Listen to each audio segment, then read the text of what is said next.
Bom dia, a paz do Senhor, que o Senhor abençoe a vida de todos que aqui estarão conectados conosco nesse dia. E é um prazer retomar novamente esse live. Já há muito tempo, né, amados? E perdão por tanto tempo ausente daqui dos lives, realmente não tem sido possível achar assim um momento para dar uma continuidade, mas hoje eu estou muito feliz de estar aqui e para trazer alguma novidade.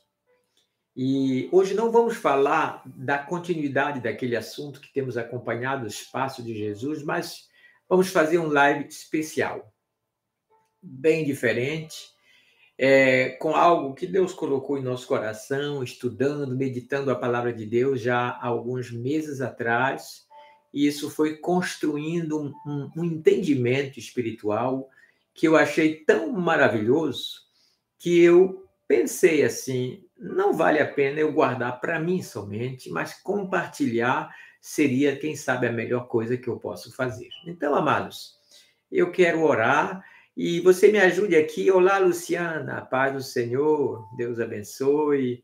A Alexandra também deixou aqui a sua mensagem.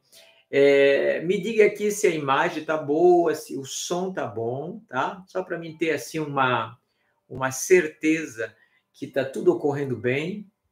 Em termos de imagem, aqui, pelo que eu olho, está um pouco escuro de um lado e mais claro do outro, né? É o problema do dia aqui. Eu estou fazendo em casa e não tenho uma boa luminosidade. Mas vamos fazer o melhor. Deixa eu ver se eu posso melhorar aqui a condição da imagem para ficar assim, talvez. Deixa eu ver se melhora assim. Melhora um pouco, né? Não muito.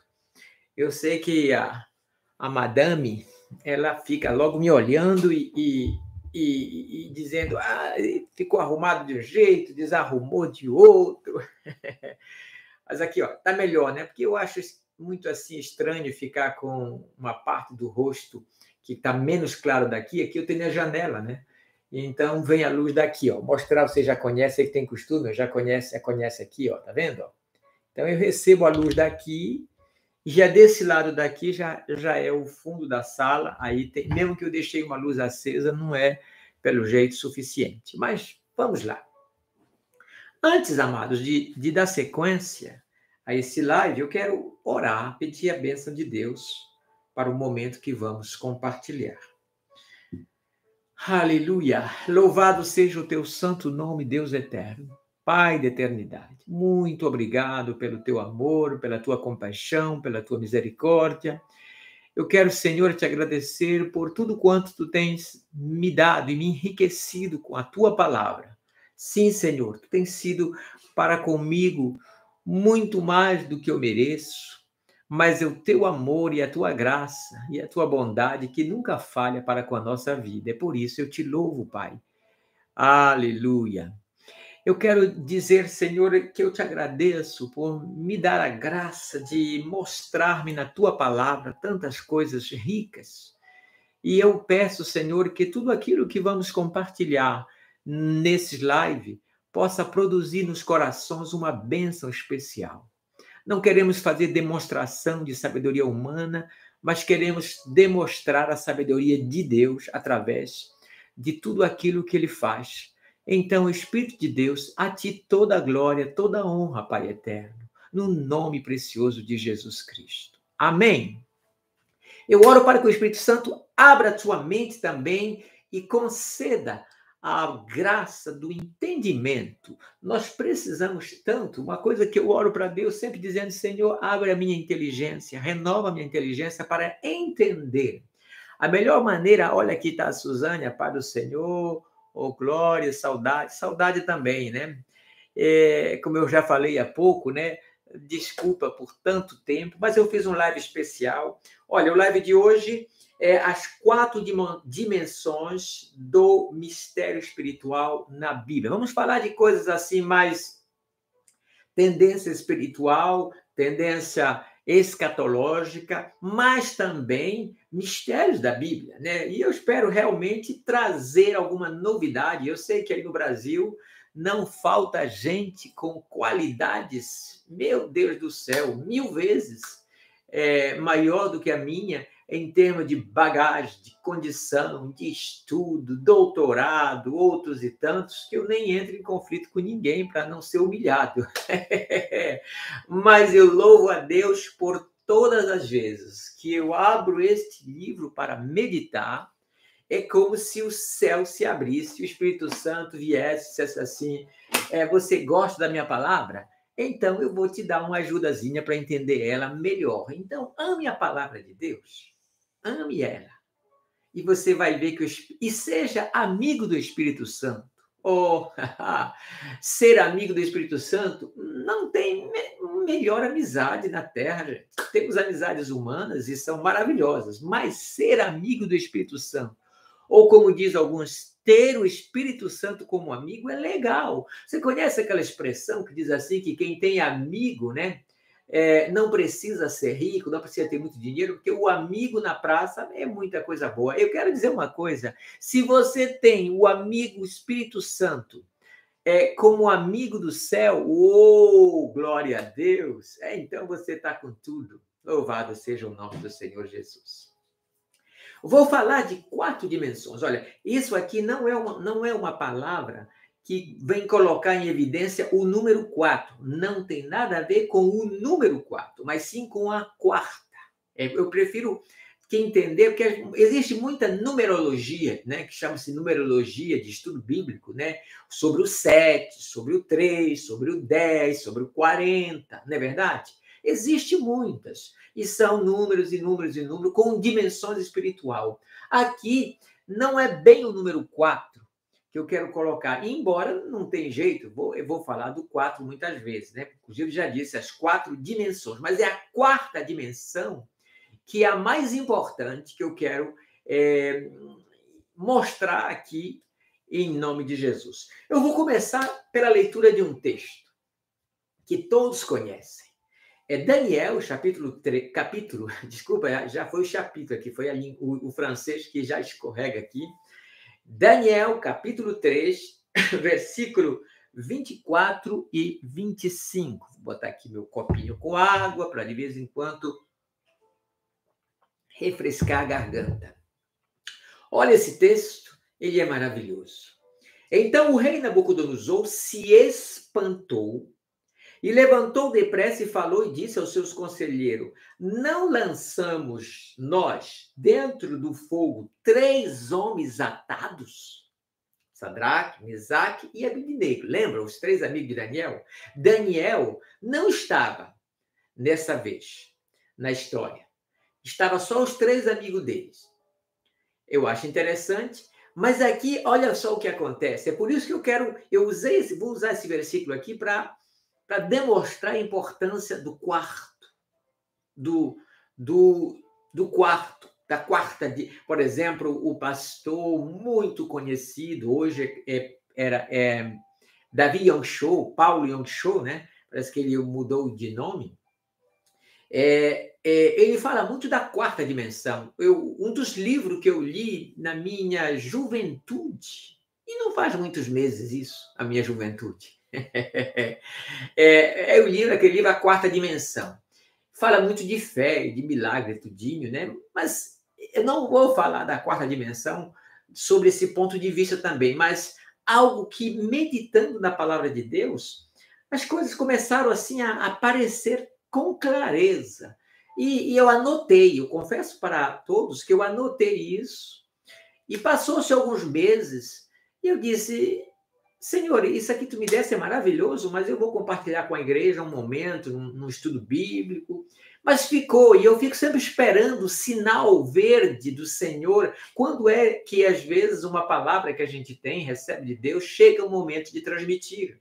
A Bíblia diz que a palavra dita no tempo certo é como o quê? Maçã de ouro em salva de prata. Não é maravilhoso isso? Então, eu fiquei esperando até que um dia voltou no coração esse assunto. Aí eu voltei a reler e mergulhar o que eu tinha anotado e lá descobri mais coisas. Então, Nabucodonosor está assustado. Nós lançamos 3 homens Aí ele diz aqui, responderam ao rei, é verdade. Aí o rei disse, eu, porém, vejo 4 homens soltos, louvado seja Deus, que andam passeando dentro do fogo e nenhum dano sofrem. Imagine o espanto do rei. O rei estava tão irado. O desejo do rei era matar Sadraque, Mesaque e Abednego, que ele mandou amarrá-los, mandou esquentar 7 vezes a sassa, que já era ardente, ela se tornou 7 vezes mais ardente, para lançá-los lá. Aqueles que foram lançar eles no fogo foram consumidos pelo calor e pelas línguas de fogo que queimaram eles. E o rei estava feliz, mas de feliz ficou triste ou ficou completamente confuso quando ele viu 3 homens, não, mas 4 homens soltos passeando no meio do fogo. Já se viu isso, gente? Quem é que passeia no meio do fogo? Eu não sei. Somente aquele que é comprado, lavado, redimido e restaurado. 4 coisas que eu acabei de dizer aqui, pelo sangue do Cordeiro. Então diz assim, eu vejo homens passeando dentro do fogo e nenhum dano sofre. Aí ele diz aqui, o aspecto do quarto é semelhante a um filho dos deuses. A expressão assim, aqui, filho dos deuses, não deve chocar a gente, porque é normal, quem está dizendo isso é Nabucodonosor, um idólatra. Ele tinha os seus deuses, Baal, Dagon e outros. Então, mas ele teve ali uma compreensão que aquele 4º homem era alguém de divino. Só que ele viu ali um homem, em forma de homem. Não era um anjo, porque ali ele não viu, com, por exemplo, nem sempre os anjos vão aparecer com asas, não é verdade? Mas, por exemplo, ali não tinha asas, tinha toda a aparência de homem. Então, é por isso que ele disse, tem a aparência de homem, mas pelo brilho, pela alguma coisa que tinha ali naquela visão, ele entendeu que era o filho dos deuses. Eu quero, Deusimar, a paz do Senhor, seja bem-vinda. Eu quero dizer aqui que isso aqui é uma presença divina. Por que não dizer assim, do próprio Cristo, do próprio Senhor Jesus, que veio ali e se manifestou e fez Nabucodonosor dizer, olha, ali tem um homem, mas ele é divino. Cristo era um homem na terra, mas ele era Deus no céu. Louvado seja Deus. Mas aqui é uma interpretação pessoal, fica a minha aqui, tá bom? Então, vamos lá, então, a esta reflexão. O quarto, as 4 dimensões do mistério. Nós vamos fazer 2 ou 3 lives, talvez, para poder falar de todo o conteúdo que nós temos sobre o assunto. É muito denso, é muito cheio, e eu espero que vocês vão acompanhar, compartilhar, e quem sabe convidar muitas pessoas para estar aqui conosco e compartilhando este texto.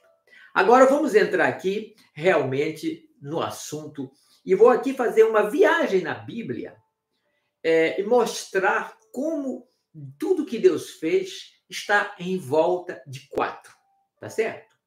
O último live que eu vou fazer será ou o segundo ou o terceiro, dependendo do tempo que eu vou tomar, vai se chamar o 4º céu. Aí eu vou deixar você assim, como a gente diz assim, já desejoso, né, de acompanhar, porque a gente sabe pelo apóstolo Paulo que ele teve no 3º céu. Agora está eu aqui dizendo para vocês que tem um 4º céu.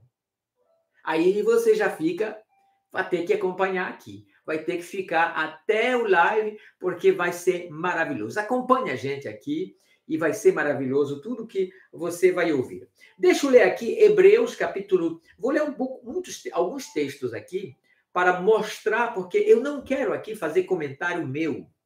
Quando eu faço um comentário meu, eu digo, como há pouco eu falei, né? Olha, isso é um comentário meu. Mas o resto dos comentários não são de nenhum teólogo. Entendam bem aqui. Há muito tempo que eu já não leio mais livros. Já li muito, fiz as minhas formações. Hoje faz 10 anos que o Espírito Santo tem me levado a meditar somente a palavra de Deus e deixar ela mesmo. Embora eu tenha conhecimento de tudo, não posso negar aquilo que eu aprendi, mas o Espírito Santo, ele sabe que eu tenho deixado ele o mestre, o meu mestre, para eu entender melhor as Escrituras. Então, veja só, aqui tudo que eu vou falar aqui é simplesmente, eu quero entender também, muitas coisas são compreensão que eu considero, que eu glorifico e ouso dizer que o Espírito Santo me deu. Jucilianes Ferreira, seja bem-vinda. Bom dia. E veja bem, todas elas eu vou tentar demonstrar dentro da própria palavra de Deus. Agora, eu creio que a tua vida vai ser abençoada. Hebreus 9, versículo 1 a 5 diz assim: a primeira aliança tinha ordenanças para o culto e um santuário terreno, pois foi erguida uma tenda em cuja parte exterior, chamada lugar santo, estava o candelabro e a mesa e os pães consagrados. Mas atrás do segundo véu estava a tenda que se chama o lugar santíssimo. Preste atenção no que eu vou dizer aqui, porque já tem mistério aqui, viu? Que continha o altar de ouro para o incenso e a arca da aliança, toda coberta de ouro. Nela estava um vaso de ouro com o maná, a vara de Arão que tinha brotado e as tábuas da aliança. Sobre a arca estavam os querubins da glória cobrindo o propiciatório. Mas não vai ser falado disso aqui o escritor aos Hebreus. Aí ele diz aqui, com isso, é a continuação da leitura, eu acredito que eu passei agora para o versículo 8 a 12, que diz assim, com isso, o Espírito Santo mostra que o caminho para o lugar santíssimo não está revelado enquanto a primeira tenda ainda existe. Isso é uma figura para o tempo presente e, segundo ela, quanto à consciência, tanto oferta como sacrifícios que se oferecem não podem aperfeiçoar quem presta o culto. Essas coisas se referem somente à comida, bebida, diversas lavagens, cerimoniais, ordenanças humanas. Aí vamos aqui mais imposta até o tempo de uma reforma. O que o escritor aos Hebreus está dizendo aqui para nós, que toda tenda, todo culto do Antigo Testamento, ele era provisório, até um certo tempo, um tempo de reforma. Interessante. Aqui não se trata daquilo que nós comumente chamamos, né, na história, a Reforma Protestante, no 16º século, com Lutero, Calvin e tantos outros. Não se trata dessa reforma. A reforma aqui do livro de Hebreus, diz o seguinte, o versículo seguinte, mas Cristo vindo como sumo sacerdote dos bens já presentes, por meio do tabernáculo maior e mais perfeito, não erguido por mãos humanas, isto é, não desta criação. E não por meio do sangue de bodes e novilhos, mas por meio do próprio sangue, veja só, entrou de uma vez por toda no lugar santíssimo e obteve eterna redenção. Vamos resumir isso aqui. O que é que eu estou falando? O que é que eu estou dizendo? Eu estou aqui em Hebreus mostrando aqui sobre o tabernáculo. Mas existe aqui um mistério nesse texto de Hebreu. Quem conhece, já leu um pouco o Antigo Testamento, sabe como era que era o tabernáculo. O tabernáculo tinha o átrio, tá certo? Eu vou repetir algumas vezes isso. No átrio tinha o altar do holocausto e a bacia das purificações, para se lavar, tá certo? Isso era no átrio. O átrio é como que diz assim, vamos chamar assim, o terreno o pátio, vamos chamar o pátio, ou o terreno, que fica ao redor da casa, de uma casa, sendo a casa essa a tenda propriamente dita, mas o átrio era aberto. Depois tinha a tenda, que era dividida em duas partes. Eu vou dar aqui para vocês, nas duas partes, veja bem o que é que existia. Existia na parte chamada lugar santo, 3 objetos. Vamos entrar no lugar santo? Você entra, abre a cortina. Olha, já vou dizendo aqui uma coisa. Quando você abre a cortina, para atravessar a cortina, para entrar no lugar santo, tem 5 colunas. Tá certo? Mas interessante, para entrar no átrio, lá onde está o povo, para passar da parte, vamos dizer assim, civil, onde está o povo, para o átrio, tem 4 colunas. Aí a gente tem algumas interpretações interessantes bíblicas aqui. Depois a gente passa o átrio, oferece o sacrifício, e se somos um levita, principalmente um sacerdote, vamos entrar no lugar santo pelas 5 colunas. Alguns intérpretes são interpretações, não é isso aqui. Eu creio nessas interpretações porque o que eu vou explicar aqui é que tudo que está no tabernáculo, tudo que foi colocado ali, não foi criado pela mente de Moisés, foi ordenado por Deus. Vou já ler isso aí para você. Deixa eu terminar minha descrição aqui. Entramos na arca, do lado direito tem a mesa com os pães consagrados lá em cima da mesa. Do lado esquerdo se tem o candelabro, a menorá, como chama assim, o candelabro, e de frente tem a cortina que separa o lugar Santo dos Santos, que é composto de 4 colunas. Olha, temos 4 colunas, 5 colunas, 4 colunas. 4, preste atenção, porque isso aqui tem tudo sentido. 4 colunas para entrar no átrio, 5 colunas para entrar no lugar santo e 4 colunas para entrar no lugar santíssimo. Mas bem ali tem o altar ou incensário. É onde se queima ali o perfume, que era um perfume especial.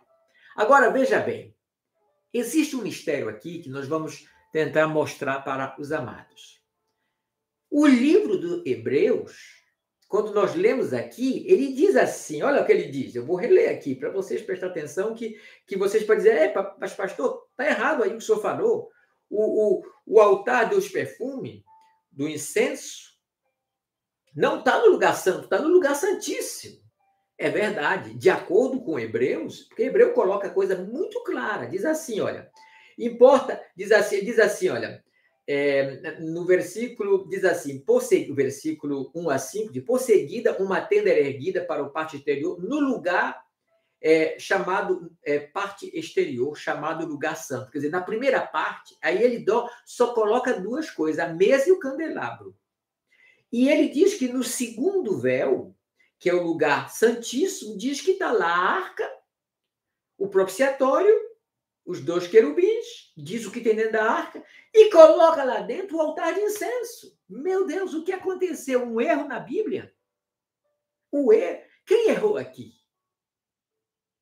O altar do incenso está no lugar santíssimo ou no lugar santo? É aí que está o mistério maravilhoso da palavra de Deus. Eu quero dizer para os amados que não há erro nenhum. Essa diferença aqui, ela é muito importante. E para que possamos entender, eu vou agora mostrar para vocês algumas realidades do altar. Primeiro, eu quero dizer para vocês por que eu estou falando disso, do altar, da tenda. Pastor, isso é coisa já do Antigo Testamento, isso não é mais para nós, isso é coisa para judaizantes. Não tem nada a ver com isso. Quero logo tranquilizar seu coração. Eu quero dizer uma coisa aqui. O que eu estou querendo mostrar aqui é que tudo que estava ali no Antigo Testamento, quanto ao culto, quanto à tenda, quanto ao arraial do povo de Deus, tudo foi determinado por Deus e não por Moisés.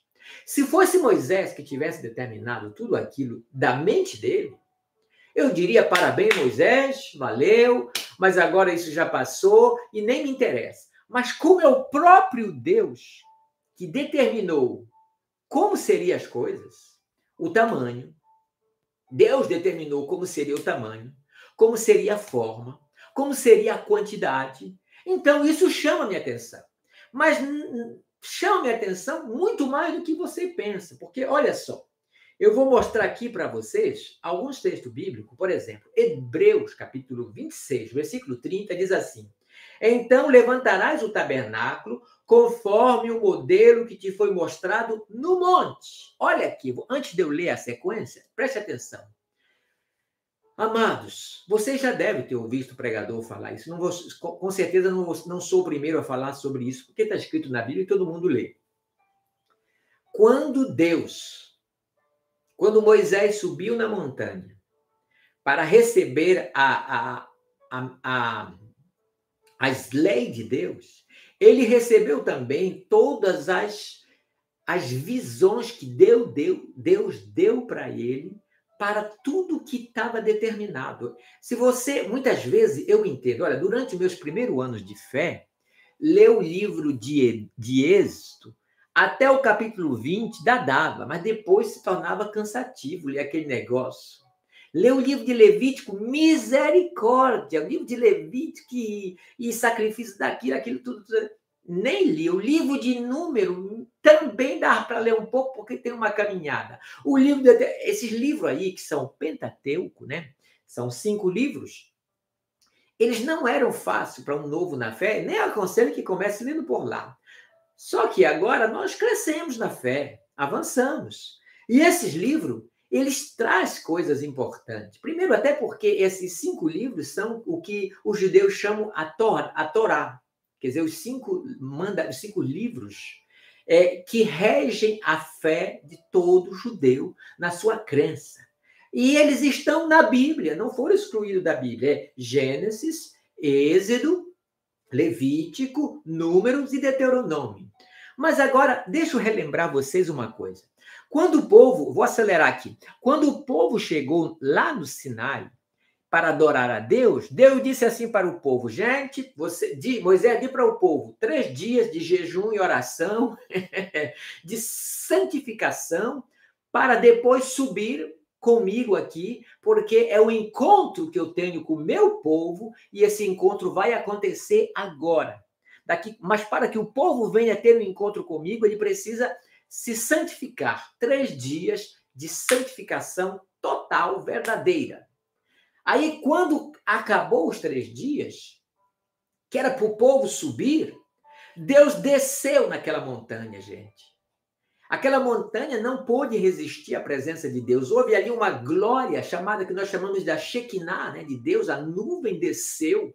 Houve, a terra tremeu, houve relâmpago, houve trovão, houve tanta manifestação, porque a natureza não resiste à presença do seu Criador. O apóstolo Paulo diz que a natureza grita por causa do pecado dos homens, ansiando que o Senhor venha libertá-la também.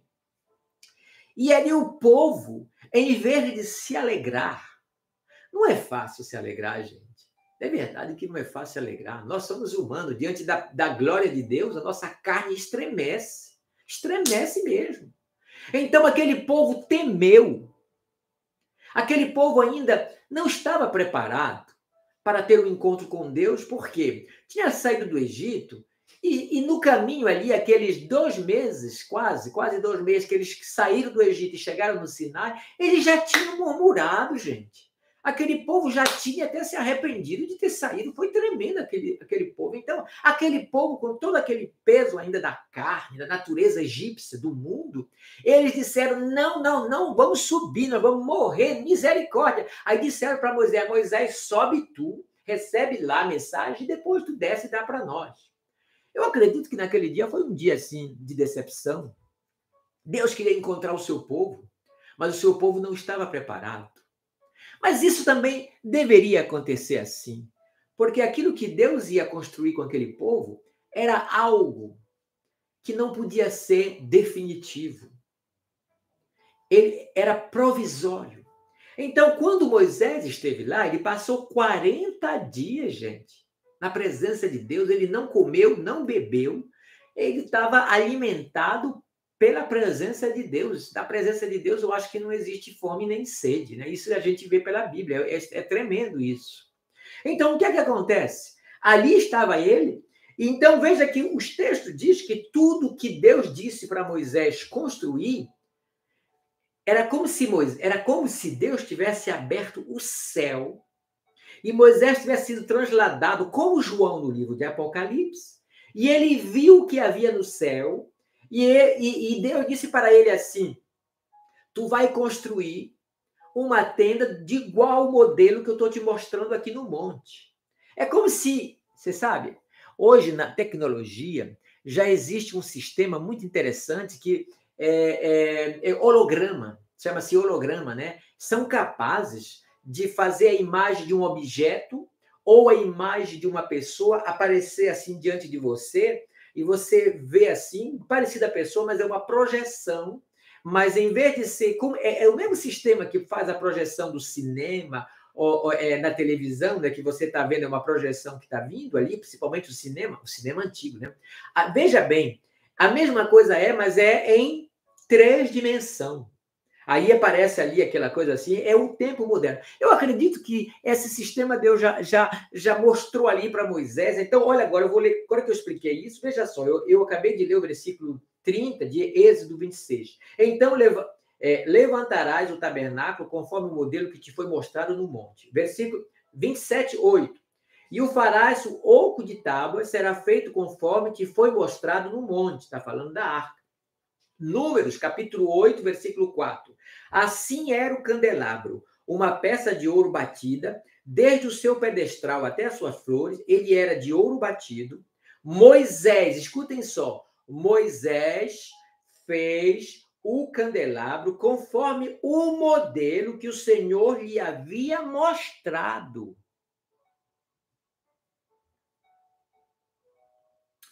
É verdade, Luciane, não é muito fácil, por isso que eu estou tentando ver se consigo melhorar aí a compreensão de todos, né? Vamos agora, você vai dizer assim para mim, mas é êxito, é número? Então vamos ver que no Novo Testamento nós encontramos Atos, capítulo 7, versículo 44. Aqui já não é mais o Antigo Testamento, gente, é o Novo Testamento. O tabernáculo, diz assim, do testemunho estava entre os nossos pais no desenho, como ordenara aquele que lhe disse a Moisés que o fizesse segundo o modelo que tinha visto. Olha só, quem falou isso, sabe quem foi? Estevão, que depois foi apedrejado. Ele falou, eles sabiam isso. Hebreus, gente, aqui está o versículo-chave, onde eu quero chegar. Hebreus, capítulo 8, versículo 5, diz assim: os quais servem naquilo que é figura e sombra das coisas celestiais. Figura e sombra das coisas celestiais. Como Moisés foi avisado quando estava para construir o tabernáculo, porque lhe foi falado, faze conforme o modelo que te foi mostrado no monte. Gente, o tabernáculo, o arraial, o tabernáculo, a tenda, tudo que estava ali era uma representação, um modelo copiado do que há no céu. Aí você diz assim, mas você não pode falar isso só no versículo? Sombra das coisas celestiais? Como é que você vai dizer uma coisa baseado só no versículo? Não é só no versículo, não. Sabe por quê? Porque quando a gente abre, permita abrir aqui com vocês, fazer aqui um parênteses, no livro do Apocalipse, veja aqui, eu vou tentar aqui ler alguma coisa. No livro de Apocalipse, ouça bem, abra os seus ouvidos para ouvir aqui o que diz a palavra de Deus no livro de Apocalipse. Nós estamos no Apocalipse, estamos na revelação. João está onde agora? No capítulo 7. Se você perceber, quando nós lemos o capítulo 4 de Apocalipse, observem bem, o capítulo 4, versículo 1 diz assim: depois dessas coisas olhei, e eis que estava uma porta aberta no céu, e a primeira voz que, como de trombeta, ouvira falar comigo, disse: sobe aqui e mostrar-te-ei as coisas que depois dessas devem acontecer. E logo fui arrebatado em espírito, e eis que um trono estava posto no céu e um assentado sobre o trono. Viu aqui? Muitas igrejas usam aqui esse versículo para dizer, né, que o arrebatamento da igreja é antes, por exemplo, da grande tribulação. Não vou entrar nesse porém aqui, porque isso aqui não é João, mas é a igreja, uma imagem da igreja sendo arrebatada. Possível que sim, possível que não, né? Mas primeira maneira de interpretar a Bíblia, primeiro tem que ser literal naquilo que aconteceu. João efetivamente foi arrebatado em espírito, e desde o capítulo 4, versículo 1, 2, ele está agora no céu. Então, capítulo 5, capítulo 6, capítulo 7, capítulo 8, ele descreve tantas coisas que estão no céu, e você vai ver aqui as expressões que são usadas por João aqui no Apocalipse, desculpa, minha mente vai mais rápido às vezes, né? Apocalipse, capítulo 8, diz assim: e havendo aberto o 7º selo, fez-se silêncio no céu por quase meia hora. E vi 7 anjos que estavam diante de Deus, e foram-lhe dados 7 trombetas. Todo mundo já leu isso, né? E veio outro anjo e pôs-se junto ao altar, tendo um incensário de ouro, e foi-lhe dado muito incenso para o pôr com as orações de todos os santos sobre o altar de ouro que está diante do trono. Gente, que mistério maravilhoso! Esse texto está claro. Nós temos aqui o verdadeiro altar de ouro. Aquele que estava lá no Antigo Testamento era uma cópia deste aqui. Entendam isso? Era uma cópia. O altar de ouro, ele representa, assim como a mesa com os pães, representam aqui a palavra de Deus. Quando Cristo diz assim, eu sou o pão da vida, ela representa a palavra de Deus. E veja bem, a palavra de Deus está sobre uma mesa, e uma mesa normal, uma mesa equilibrada, você vai ver, ela tem 4 pernas, tá certo? Você vai ver no próximo live que eu vou falar que a igreja verdadeira, não estou fazendo aqui dizendo que eu sou, que eu conheço, não é isso, não. A igreja bíblica, ela está baseada sobre 4 fundamentos, bem claro, mas isso vai ser no outro live que a gente vai explicar isso, tá bom? Vamos sempre estar no 4ª dimensão. Então, veja bem, o pão está em cima. O pão fala do maná também, lembra o maná, lembra a alimentação, a nutrição que Deus dá para o seu povo. Nosso corpo come pão, mas a nossa alma come a palavra de Deus. Pai, Senhor, Vitória Regis, Deus abençoe.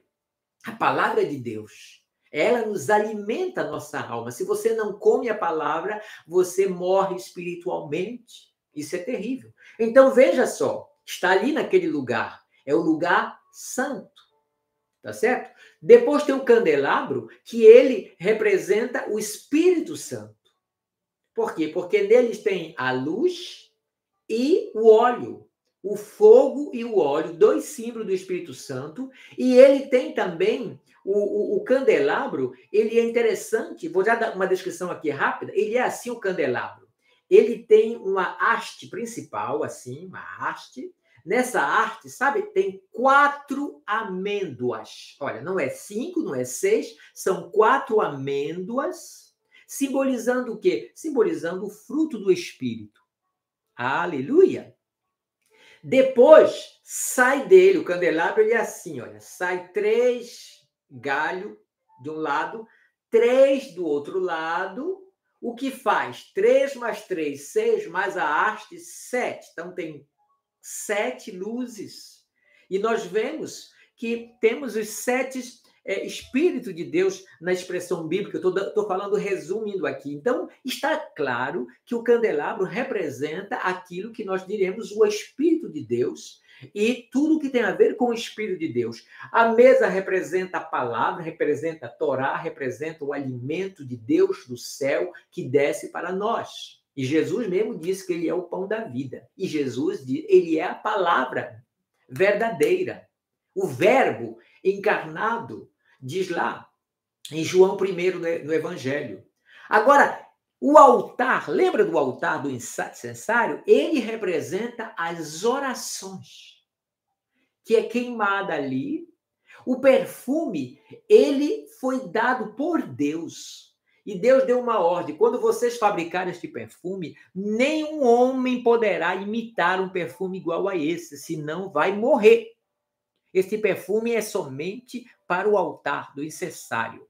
Agora, escuta só isso. No Antigo Testamento, o altar da oração estava do lado de cá, aonde está o lugar santo. Mas no livro de Hebreus, ele já aparece do lado de lá, que é o lado da arca, que é o lugar santíssimo. E eu falei para vocês que eu ia explicar por que há essa diferença. Observe aqui, na leitura que nós lemos, Deus está no seu trono, os 7 anjos vão tocar a trombeta, mas há um silêncio no céu. Mas olha o que acontece aqui, o que eu vou ler aqui merece a sua atenção, creio eu, e olha, e preste atenção aqui. Diz assim, versículo 3 novamente. E veio outro anjo e pôs-se junto ao altar, tendo um incensário de ouro, e foi-lhe dado muito incenso para o pôr com as orações de todos os santos sobre o altar de ouro que está diante do trono. Entende por que o autor aos Hebreus já tinha recebido a revelação? Que o altar não estava mais lá? Por quê? O que aconteceu de tão importante para que o que foi que fez que o candelabro passou, na realidade, do santo para o santo dos santos? É o único objeto que mudou de lugar.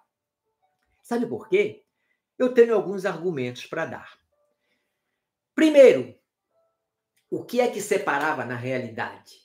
O altar do incensário, ele estava bem coladinho, perto da Arca da Aliança, mas ele era separado somente por uma cortina, gente. Aquela cortina que só se abria uma vez por ano.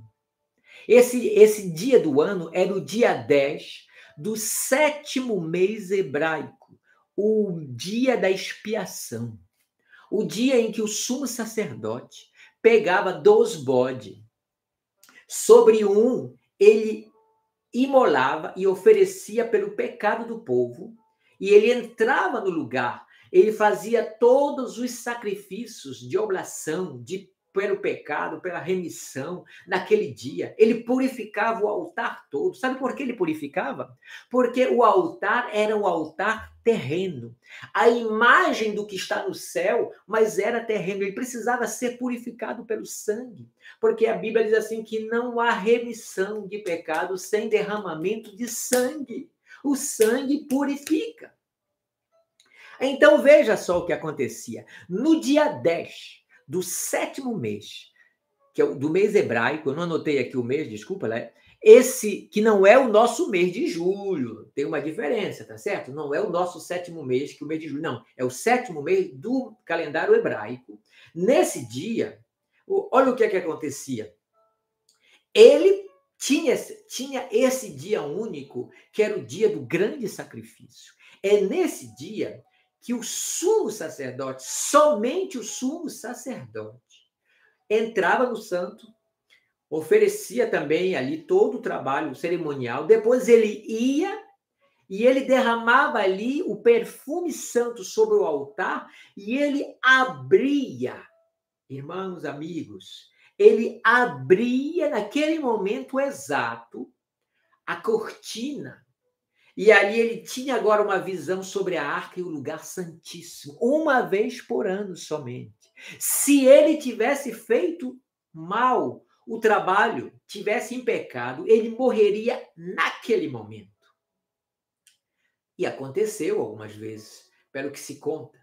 Mas veja bem, acompanhe comigo aqui, fique concentrado comigo. Quando ele abre a cortina, o que acontece? O lugar santo e o lugar santíssimo se tornam um. Só que o altar das orações é o que está bem pertinho da arca. Por isso que a cortina separa, porque não era para ver o lugar santíssimo. Por quê? Porque no culto antigo, As pessoas tinham que passar por intermediário para as orações, para as petições, para os sacrifícios. Mas olha agora aqui, o que aconteceu? Nós temos uma referência na Bíblia maravilhosa. Olá, Reginalda. Deus te abençoe, seja bem-vinda. Quando Jesus morreu na cruz do Calvário, amados, eu faço aqui apelo à sua memória, do seu conhecimento da palavra de Deus. Quando ele disse assim, Pai, a ti entrego o meu espírito, está tudo consumado, diz que houve ali um abalo ali. A presença de Deus foi tão grande, o poder de Deus foi tão grande que a terra tremeu. Houve obscuridade, houve ali coisas tremendas que aconteceu, e está escrito, que lá quem estava no templo em Jerusalém, aquele templo enorme, que aconteceu, o véu do templo se abriu, gente. Uau! Tem tanta coisa para dizer aqui que a minha cabeça fica assim, tentando ficar concentrado para dizer tudo. Veja só o que aconteceu. Primeiro lugar, aquele dia que Jesus morreu, não era o dia da expiação do 7º mês. Por quê? Porque Jesus estava na Páscoa, período da Páscoa, lembra? Era a Páscoa. Então, ele era o cordeiro que estava sendo imolado, tá certo? Então, não tem nada a ver com aquela festa. Mas, naquele dia, foi um dia extra, em que o véu se abriu. Sabe por quê? Porque o véu que se abriu naquele momento, quando Jesus morreu pelo pecado da humanidade, naquele momento exato, o templo terrestre, onde havia o véu, se abriu. Quer dizer que lá no céu, o Senhor entrou na presença do Pai, no lugar santíssimo. Era a primeira vez que um homem que tinha nascido na terra, escuta bem isso aqui, nascido na terra, vivido como os homens, e entrava diretamente diante do trono de Deus sem ter cometido pecado. Glória a Deus por isso. Ele não cometeu pecado. Então, o véu, ele era o sumo sacerdote. Naquele momento, Jesus estava agindo como sumo sacerdote por toda a humanidade. Quando ele entra lá, o véu se rasga aqui, símbolo que se abriu lá no céu. Para quê? E o altar de oração, escuta aí, amigo, irmão, o altar de oração não estava mais separado da presença de Deus, mas estava diante de Deus. Sabe o que quer dizer isso? Que agora a tua oração, tu não precisa pedir oração para alguém orar por ti. A gente ora uns pelos outros, intercede, porque é o amor cristão que nos faz fazer isso. E a Bíblia diz, orai uns pelos outros. O apóstolo Paulo mesmo diz assim, orai por mim. Nós precisamos das vossas orações. Mas isso é mais em termos de solidariedade, de união e de força. Mas cada pessoa sabe, e eu espero que você sabe, que quando você está orando, você, quando dobra o joelho, você está diante do altar de Deus, que está diante da presença do trono de Deus, amado. Que privilégio! Que privilégio! E isso só se tornou possível quando Cristo morreu. Porque Cristo é aquele prometido que veio, é Deus feito homem. O Messias, tanto esperado. Ele veio, morreu, e depois ele vai ressuscitar. Lembra o que Jesus disse para o ladrão na cruz? Ladrão, ou aquele que estava lá na cruz, os dois, um à direita e outro à esquerda? Um rejeitou Jesus, aquele outro diz, eu aceito. Foi que Jesus disse para ele, olha, Jesus não disse assim, olha, amanhã eu vou te levar para o céu, depois da manhã... Não, Jesus disse, hoje mesmo, estarás comigo no paraíso. Hoje. Então, quando ele disse, está entregue, ele chegou na presença do Pai. E já levou o fruto. Glória a Deus. Imediato, aquele homem que se arrependeu na cruz e foi salvo. Aquele criminoso. Agora, veja só, se abriu. O que nós lemos aqui, agora que eu expliquei isso, volto para Apocalipse 8, que eu estou lendo, olha só o que diz aqui. Então, o que aconteceu? E veio o anjo e pôs-se junto ao altar do incensário de ouro, foi-lhe dado muito incenso para o pôr com as orações de todos os santos sobre o altar de ouro que está diante do trono. Agora, atenção, gente, nós estamos falando aqui agora do nosso futuro também. Não é só o futuro quando foi escrito o Apocalipse, mas o futuro até de hoje também. E a fumaça do incenso subiu com as orações dos santos, desde a mão do anjo até diante de Deus. Versículo 5. E o anjo tomou o incensário e o encheu de fogo. Sabe o que o anjo está fazendo aqui? É exatamente o que os sacerdotes faziam na época do culto. Exatamente. O sumo sacerdote fazia também. Chegava lá, tiravam, vinha um levita, tirava toda a cinza, mas não deixava o fogo se apagar. Tinha ali a brasa acesa. Depois ele colocava novas brasas, derramava o perfume. Quando o perfume queimava ali, subia um cheiro tão agradável diante de Deus, que isso nos faz lembrar quando Noé saiu da arca, gente. Quando Noé saiu da arca, Deus tinha estado irado. Olha como a Bíblia é tão completa e maravilhosa. Deus tinha estado a um ponto de ira, porque o cúmulo, escuta o que eu vou falar aqui, porque tem tudo a ver com o que eu vou ler agora, viu? No capítulo 6 de Gênesis, diz que o peso do pecado da humanidade chegou a um cúmulo que Deus se arrependeu de ter criado o homem e disse, vou destruir o homem da terra. Mas ainda bem que Deus procurou se tinha um justo e encontrou Noé.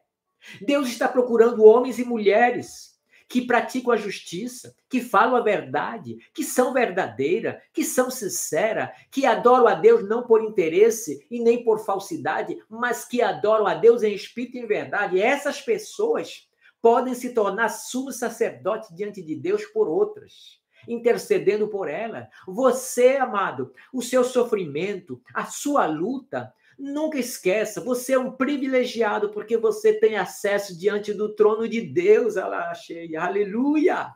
Receba essa força, essa coragem para a tua vida. Você que tem orado tanto, tem orado tanto, tem orado tanto. Meu Deus, a minha oração parece que não sobe, a tua oração está lá. E eu tenho um anjo que de vez em quando queima lá e sobe diante de Deus. Então, olha só o que aconteceu. Já ia esquecendo, deixando o pobre do Noé lá. Ele construiu a arca, o dilúvio veio, destruiu a humanidade, salvou-se Noé. Quando Noé saiu da arca, qual foi a coisa que Noé fez? Ele ofereceu um sacrifício a Deus.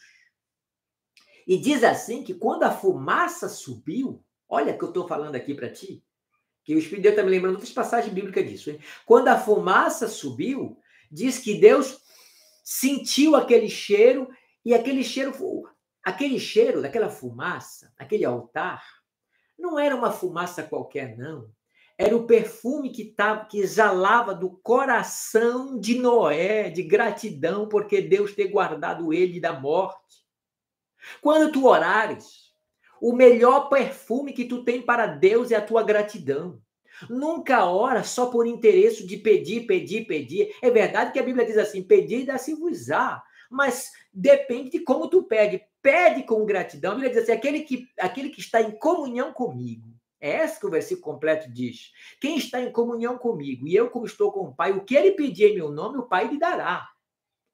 Então, isso é importante, entendermos essa dimensão espiritual. Quando tu ora a Deus com um coração grato, sobe lá no céu. Quando tu vai ao culto com um coração grato, sobe lá para o céu. Quando tu canta o teu louvor com um coração grato, sobe lá para o céu. Quando tu prega a palavra de Deus com um coração grato, sobe lá para o céu. Quando tu sofre e que tu fica assim mesmo com o coração grato a Deus, o teu sofrimento sobe diante do trono de Deus como um perfume agradável, gente.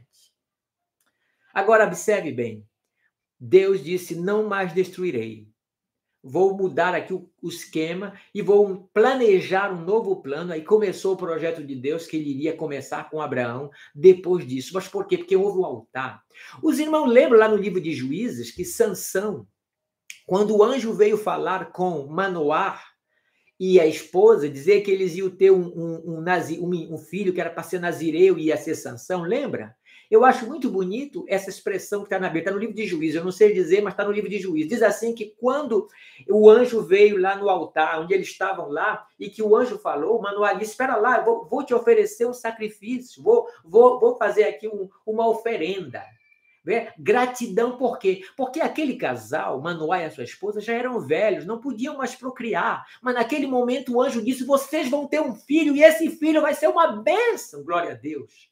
Então ele ofereceu um sacrifício, diz assim, que quando a fumaça subiu, diz assim, que o anjo subiu junto com a fumaça.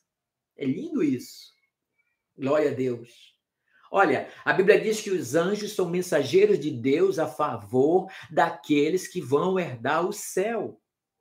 Então, se você não sabe, não é culto a anjo, não. É realidade espiritual. Quando você está orando e que você está sendo sincero, o anjo do Senhor está do teu lado, olhando, ouvindo.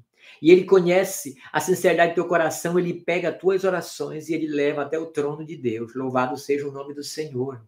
Eu gostaria tanto que quando você orasse a partir de hoje, você colocasse na sua mente e deixasse o Espírito Santo trazer isso para o teu coração. Olha, quando eu oro, o anjo do Senhor leva minhas orações diante do trono da glória. Aleluia. Só um minutinho aqui. Vão para lá, crianças. Eu tenho meus netinhos então aqui, estavam querendo invadir aqui. Por favor, feche a porta aqui. Veja só. Bom dia, Pérola. Bom dia, Zelma. Bom dia, Marlene. Sejam bem-vindos. Quando você ora, tenha convicção. Por isso que toda oração deveria sempre começar com Pai, perdoa meus pecados. Assim você está garantido que não está... Mas tudo tem que ser sincero, tá bom? Agora, o problema, meus amados, é que não sobe só as orações do crente diante de Deus, não. É isso que nós vamos ver aqui agora em Apocalipse. Não é só as orações dos santos que sobem. Sobe também um outro fogo que produz um cheiro horrível diante da presença de Deus. É o pecado da humanidade. É a injustiça da humanidade que vai chegando lá também. Quer que eu diga isso? Quando Deus disse assim, vamos ver lá em Sodoma o que está acontecendo, que Deus olhou assim, que viu a cidade de Sodoma e Gomorra, Deus disse, meu Deus... Não, Deus não disse isso, meu Deus. Expressão humana, né? Deus olhou assim e disse, não é possível. Essa cidade chegou o momento dela ser destruída. Olha o que aconteceu. Abraão intercedeu. A força da oração é poderosa. Ele conseguiu Deus baixar até 10 justos. Nem 10 justos tinha. Mas salvou Ló. Veja só. Quando Deus destruiu, é que ele olhou a humanidade, sondou a humanidade e viu que era só pecado. Agora nós estamos aonde? No futuro. Não sei se esse futuro... Eu acho que esse futuro já está bem próximo, amados. Eu creio que está bem próximo.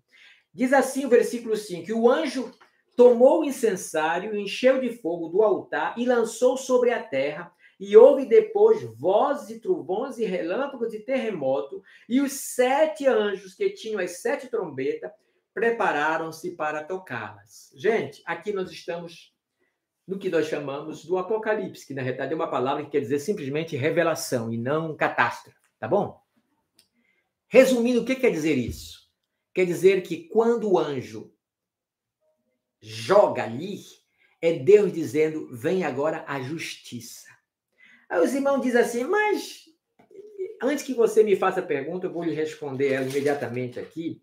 No capítulo 6 de Apocalipse, quando tem a abertura dos selos, olha só, a abertura dos selos.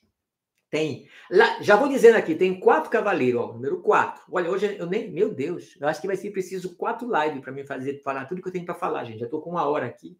Veja só. Então, vamos lá, o capítulo 6. Aí diz assim, versículo 9. Depois de abrir os 4 primeiros selos, que são os 4 ais, né, de Deus, os 4 cavaleiros, aí o versículo 9, e havendo aberto o 5º selo, vi debaixo do altar,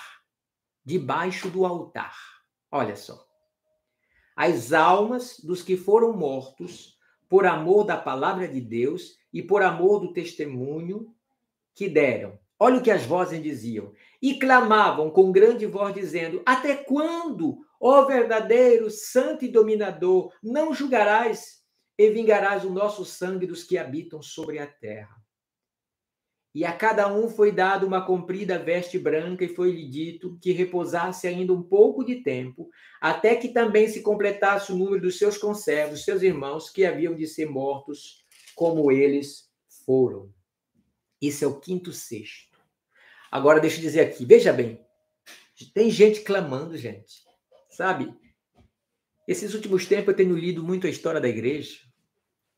Irmãos, faz 2000 anos, desde que Cristo veio sobre essa terra. Faz 2000 anos que existe injustiça sobre os filhos de Deus, matando-os. Perseguição. Martírios. Os apóstolos todos foram martirizados, com exceção, talvez, de João. Não temos bem certeza. Alguns historiadores dizem que ele morreu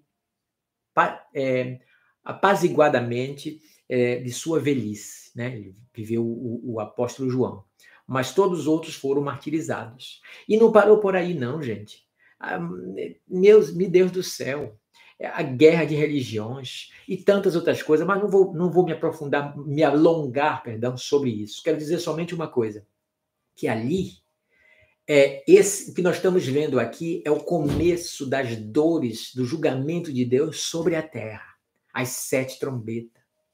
Você, quando vai ler as trombetas, elas são coisas horríveis na natureza, principalmente.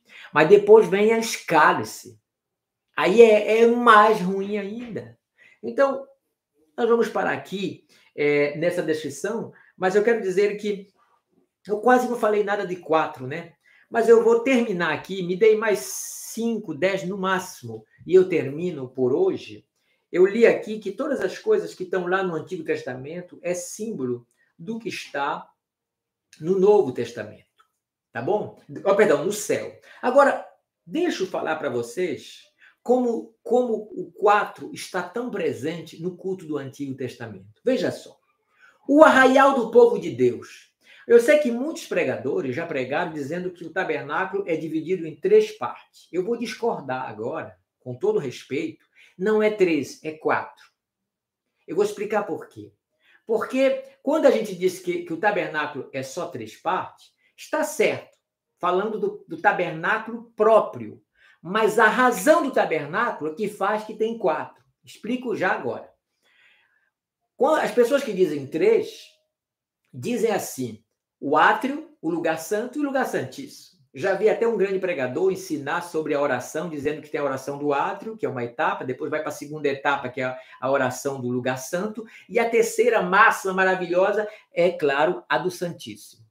Só que ele começou pelo segundo e não, porque na realidade, o arraial do povo de Deus, ele tem que ser contado. Então, não é 3, mas é 4. Veja bem, sabe por que eu digo isso?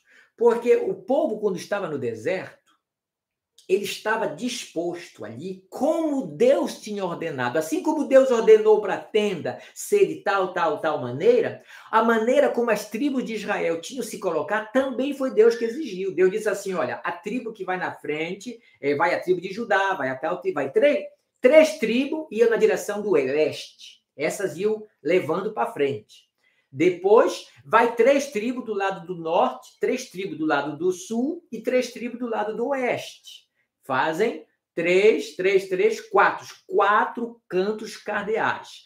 E no coração das tribos, havia um grande espaço, o acampamento, né, das tribos, e no espaço do meio estava o tabernáculo e os levitas.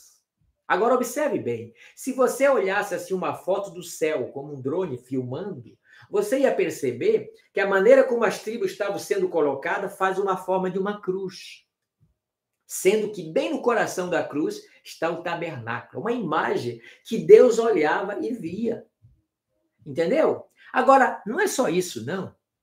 É que os sacrifícios que estavam no átrio, no segundo lugar, Eles eram oferecidos a favor do povo que estava lá fora, viu? Então o povo não pode ser, o arraial não pode ser descontado, não. Tem que estar dentro. O arraial é o povo, é a nação, é a população. O sacrifício de Cristo foi em Israel, foi em Jerusalém, por causa de todas as profecias. Jesus veio como judeu, mas a morte expiatória de Jesus foi por todo o arraial que estava dentro e estava fora. Conta-se, é importante entendermos isso, é por isso que é 4. Agora entenda comigo. Então, primeiro lugar é o arraial onde está o povo. É a fase 1. Essa fase 1, depois eu volto no próximo live, dou mais detalhes sobre isso. É o povo que está lá. Aí o que acontece? Só os levitas no Antigo Testamento podiam entrar. Mas hoje todo mundo pode entrar no lugar apto para oferecer a Deus um sacrifício, não é verdade? Então, essa entrada ela era assim, um muro de cortinas fechada e só entrava e tinha 4 colunas para dar acesso ao lugar que você vai encontrar o altar do holocausto, onde era oferecido o quê? Era oferecido, ali era morto as ovelhas, os touros, todos os animais em favor dos pecados, ali naquela parte exterior. Não dentro da tenda, mas fora da tenda. Entende aí o mistério? Jesus não morreu dentro de Jerusalém, nem lá no templo, mas fora de Jerusalém. Mostra que estava ali, porque ele estava no altar do holocausto. E está a pia também da purificação, porque pelo seu sangue nós somos purificados. Mas o que acontece? Eu agora quero sair do mundo, do arraial do mundo, para entrar na salvação. Eu preciso passar pela entrada do átrio da tenda e ali tem 4 colunas. 4 colunas quer dizer, representa os 4 evangelhos. E simbolicamente, Mateus, Marcos, Lucas e João. Por quê? Porque os 4 evangelhos são a biografia do nosso Salvador. A história dele, visível como o homem que veio sacrificar. Eu preciso... Cristo é a porta, gente. E ela está simbolizada por 4 colunas. É uma porta por 4 colunas que representa aquilo que esses homens foram inspirados para escrever. Aí eu entro no lugar santo. No átrio. Escuta só. E no lugar átrio, eu aceito o sacrifício. Primeiro eu aceito o sacrifício, porque o altar do holocausto está na frente.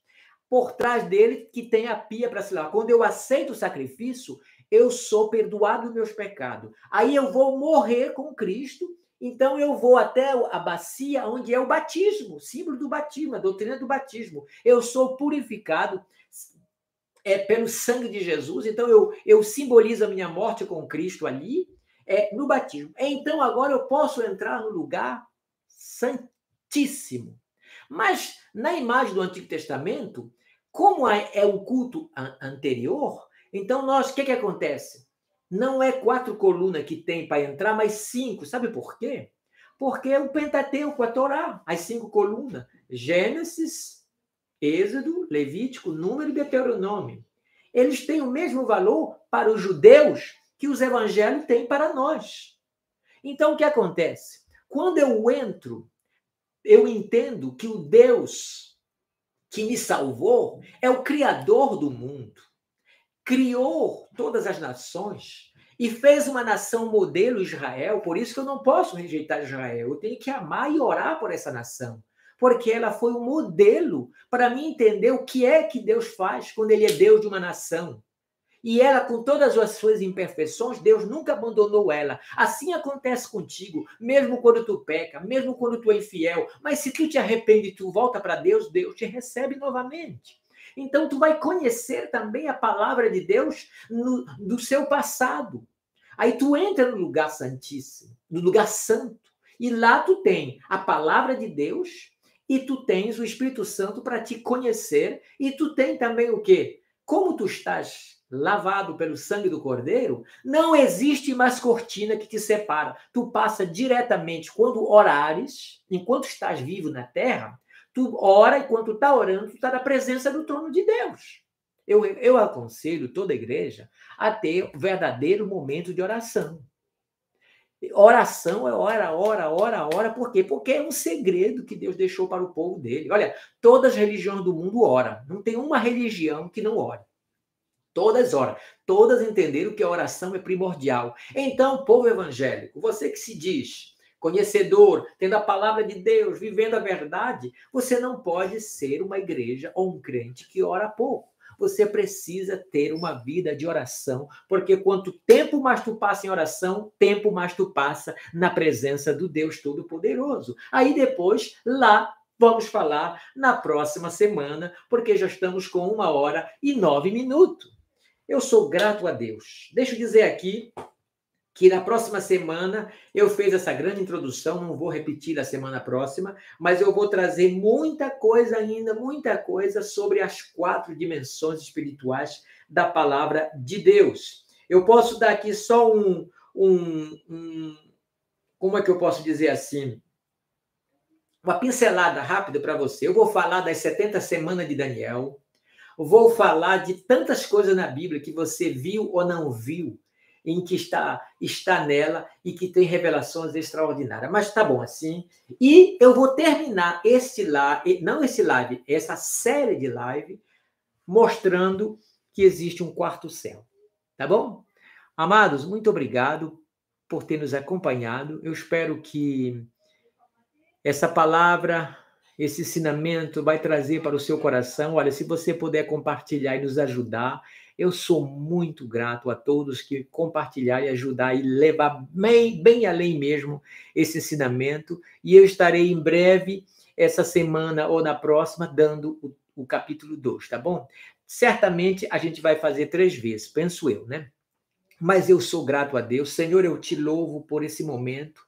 Eu louvo o teu nome e eu peço que a nossa mente fique aberta, Senhor, e os corações para entender a tua palavra e que ela seja enriquecedora para todos aqueles que realmente crer e ler a tua palavra.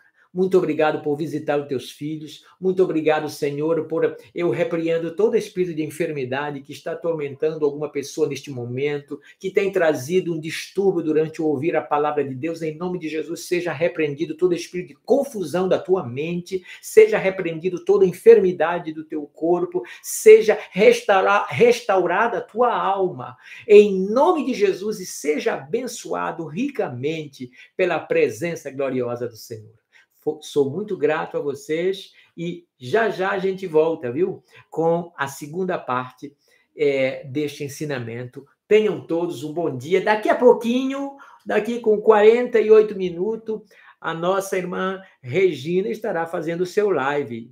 Mas vocês todos já sabem, não é verdade? Então, a gente declara que a graça de Deus esteja sobre a sua vida. A paz, amados.